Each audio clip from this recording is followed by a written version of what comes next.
سلام، چاکرم. آقا یه دونه فیلم دیدم منم امروز، کالباسو با تخم مرغ درست کرد، خیلی دلم خواست. 40 تومن کالباس خریدم، فکر کنم گوشت سگ و گربه است، نمیدونم گوشت چیه. میریم واسه تخم مرغش. برو که رفت. آقا رنگ و لعاب و نگاه کن، قشنگ مثل اون فیلمه میخوام برسونم. اوه داره میپاشه.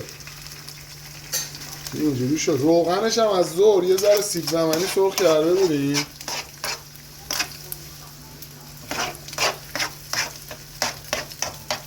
بکنم اونجوری که باید و شاید نشد.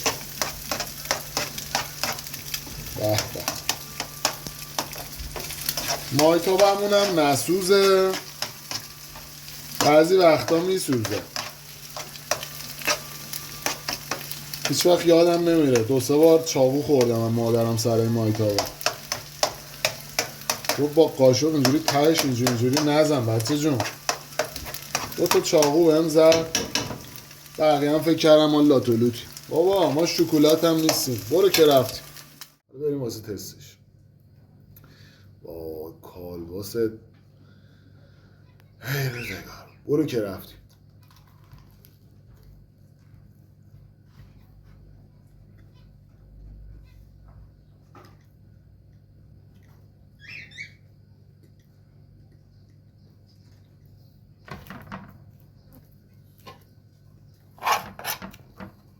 نور سنگر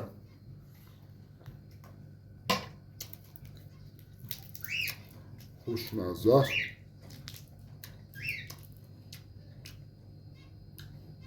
خودمون گوشت سگ و گربه است دیگه. کالباس با یه بار چیزی نمیشه.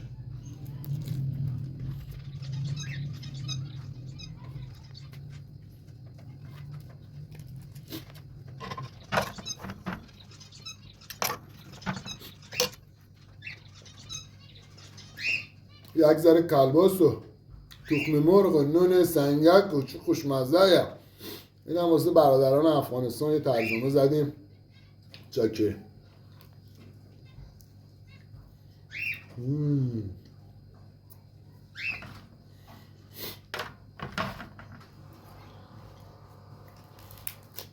حالا یه سری هم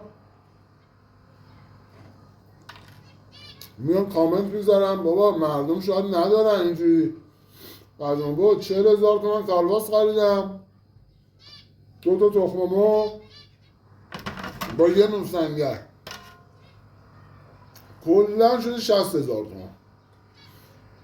60,000 تومن هم فلافل نمیدم. نه راحت لقمه.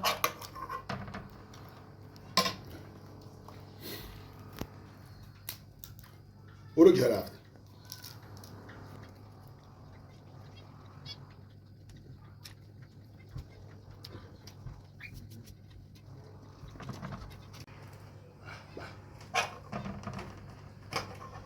خوشمزه و لذیذه.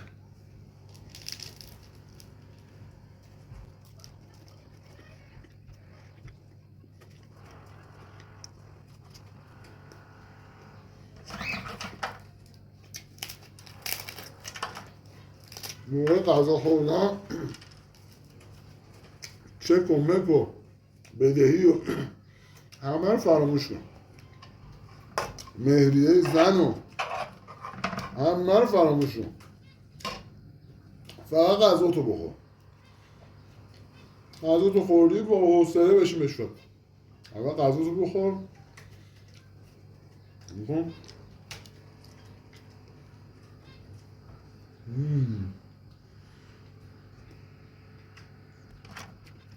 خوشمزه.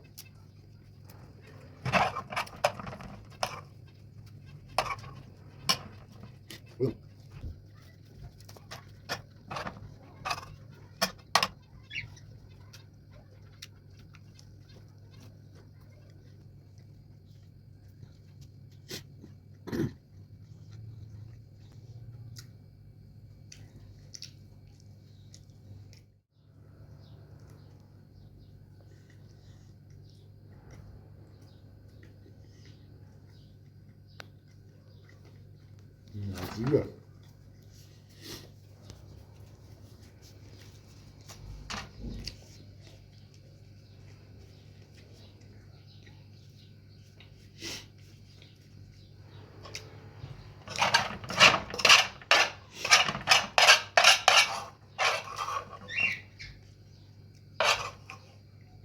یادش بخیر فقط باید با قاشق چوبی این کار میکرد. اینا بعدم اینجوری قاشق لیز میخوره یه باعث دیگه.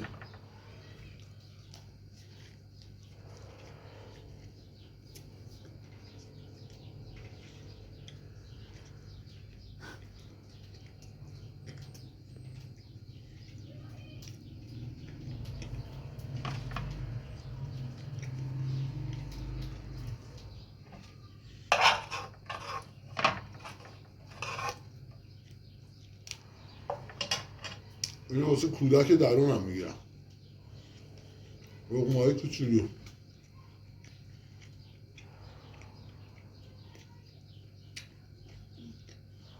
هواپیما اومد.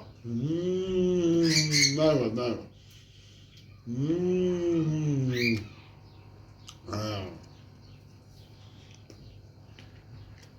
واسه بهنام کوچولو بود.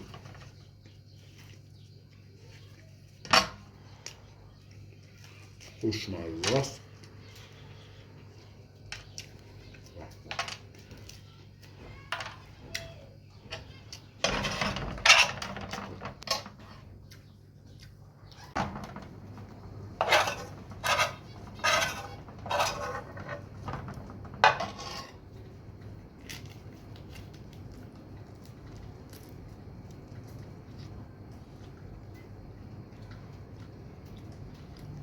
همه تو تمام کرد.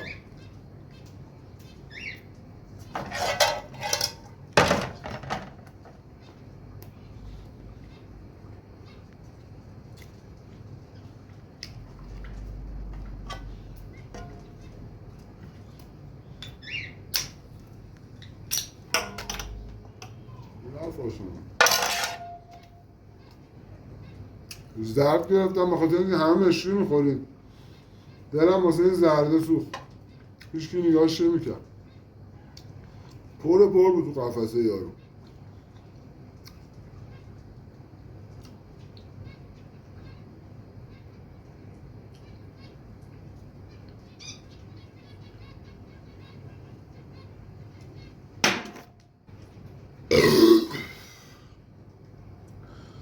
اشک شوقه. برو که رفت.